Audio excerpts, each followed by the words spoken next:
ଆପଣଙ୍କୁ ରୋଲ ପିज्ଜା ବର୍गर ଖାଇବାକୁ ଭଲ ଲାଗେ କି? ସନ୍ଧ୍ୟା ହେଲେ ପାଟି ଟିକେ ଚଟପଟା ଖାଇବାକୁ ଖୋଜେ କି? କିନ୍ତୁ ଆପଣ ଜାଣନ୍ତି କି ଆଜି ଆପଣ ଯେଉଁ ସ୍ୱାଦିଷ୍ଟ ଖାଦ୍ୟ ଖାଉଛନ୍ତି ତାହା ଆଗକୁ ଯାଇ ଆପଣଙ୍କୁ ହସ୍ପିଟାଲ ବେଡ୍ ପର୍ଯ୍ୟନ୍ତ ନେଇଯାଇପାରେ। ଫାଷ୍ଟଫୁଡ କେବଳ ପେଟ ଭରେନି, ବରଂ ଧୀରେ ଧୀରେ ଶରୀରକୁ ନଷ୍ଟ କରି ଚାଲେ। ଆସନ୍ତୁ ଜାଣିବା ଫାଷ୍ଟଫୁଡର ସତ୍ୟତା ଏବଂ ଏହା ଆମ ପାଇଁ କେତେ କ୍ଷତିକାରକ।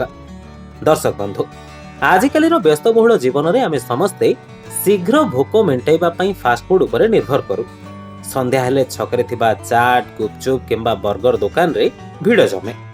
ଦେଖିବାକୁ ସୁନ୍ଦର, ଶୀଘ୍ର ମିଳୁଥିବା ଏବଂ ଖାଇବାକୁ ଅତ୍ୟନ୍ତ ସ୍ୱାଦିଷ୍ଟ ଲାଗୁଥିବା ଏହି ଖାଦ୍ୟ କିନ୍ତୁ ଆମ ପେଟ ଭିତରକୁ ଯାଇ କ'ଣ କରେ ତାହା ଆମେ ଭାବି ବି ନଥାଉ। ଆମେ କେବଳ ଜିଭର ସ୍ୱାଦ ପାଇଁ ଏହାକୁ ଖାଉ, କିନ୍ତୁ ଏହା ଭିତରେ ଲୁଚି ରହିଥିବା ବିପଦ ବିଷୟରେ ଆମେ ଅଜ୍ଞ ଥାଉ। ଫାଷ୍ଟଫୁଡକୁ ସ୍ୱାଦିଷ୍ଟ ବନେଇବା ପାଇଁ ଏଥିରେ କ'ଣ ମିଶାଯାଏ ଜାଣନ୍ତି?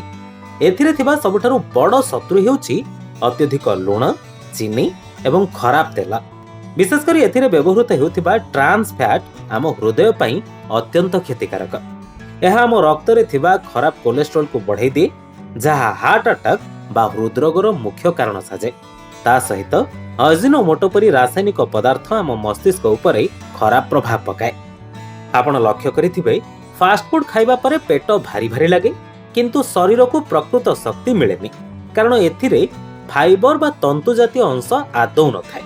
ଫଳରେ ଏହା ହଜମ ହେବାକୁ ବହୁ ସମୟ ନିଏ ଏବଂ କୋଷ୍ଠକାଠିନ୍ୟ ଭଳି ସମସ୍ୟା ସୃଷ୍ଟି କରେ। ଏହା କେବଳ ଆମ ଶରୀରର ଓଜନ ବଢ଼ାଏନି, ବରଂ ମେଦବହୁଳତା ବା ଓବେସିଟିର ମୁଖ୍ୟ କାରଣ ପାଲଟେ। ଆଜିକାଲି ଛୋଟ ଛୋଟ ପିଲାମାନଙ୍କ ଠାରେ ମଧ୍ୟ ଡାଇବେଟିସ୍ ବା ମଧୁମେହ ଦେଖାଯିବାର ଏହା ଏକ ପ୍ରମୁଖ କାରଣ। ଆଶ୍ଚର୍ଯ୍ୟର କଥା ହେଲା, ଏହି ଖାଦ୍ୟଗୁଡ଼ିକ କମ୍ପାନୀମାନେ ଏମିତି ତିଆରି କରନ୍ତି ଯେ ଏହା ଆମକୁ ନିଶା ପରି ଘାରେ। ଏହା ଖାଇଲେ ମସ୍ତିଷ୍କରେ ଡୋପାମିନ୍ କ୍ଷରଣ ହୁଏ, ଯାହା ଆମକୁ ଖୁସି ଲାଗିବାର ଭ୍ରମ ସୃଷ୍ଟି କରେ ଏବଂ ବାରମ୍ବାର ସେହି ଖାଦ୍ୟ ଖାଇବାକୁ ଇଚ୍ଛା ହୁଏ। କିନ୍ତୁ କିଛି ସମୟ ପରେ ଏହା ଆମ ଶରୀରକୁ ଅଳସୁଆ କରିଦିଏ, ଏକାଗ୍ରତା କମାଇ ଦିଏ ଏବଂ ଧୀରେ ଧୀରେ ମାନସିକ ଚାପ ବା ଡିପ୍ରେସନ ମଧ୍ୟ ସୃଷ୍ଟି କରିପାରେ। ଏହା ଶରୀରର ରୋଗ ପ୍ରତିରୋଧକ ଶକ୍ତିକୁ ମଧ୍ୟ ଦୁର୍ବଳ କରିଦିଏ। ତେବେ ଉପାୟ କ'ଣ? ଆମେ କ'ଣ ବାହାରେ ଖାଇବା ଏକଦମ ବନ୍ଦ କରିଦେବା?